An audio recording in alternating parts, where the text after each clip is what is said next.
Cyko keeping it local, 100% local.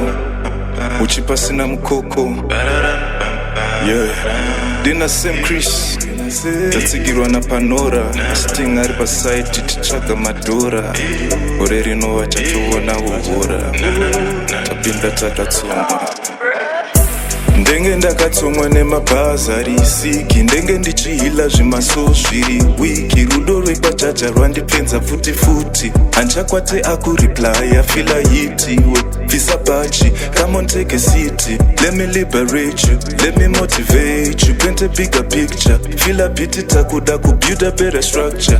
When I had nothing, gave my niggas hope and it. Got them off the rope, ndaishare and it. Daputika wonzwa futi voti ndiri greedy. Savaenzanise neni futi vari need ava. Silver spoon ndichikura ended up ndapatara but success iri muropa hapana wandogopa ndakapinda pakaoma ndikabuda pakapava ndakazosvika uku yeo ndikabudira kuheaven chacha vakadzosa futi 1997 ndakakombwa nengirozi dzangu futi 7 ndakufila kunge ndiri kutenga rechi 11 kwete rechi 7 cause ndenge ndakatsomwa nemabhazari siki ndenge ndichihila zvimaso zviri wiki rudo rwekwachacha rwandifenza futi yeah. Ndenge ndakatsomwa nemabhazari siki ndenge ndichihila zvimaso zviri wiki rudo rwekwachacha rwandipenza futi yeah.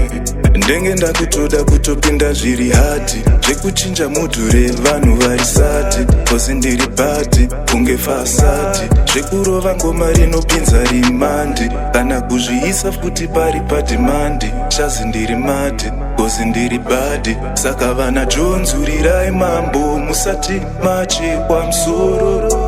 Ndakakura nemakonza aitraya hopo chinangwa changa chiri chekubuda bhobo dosika kufiyo def aidhonza tambo pari pamusambo kumira kunge rambo kutenzesa makudo tirimo mujambo ndopa ndikadzidza kuti gemu riri tafu gemu riri rafu gemu harina lafu saka RIP kuna defu handichatore befu pandabva kure wangu ave matongo nenyaya yerubengo.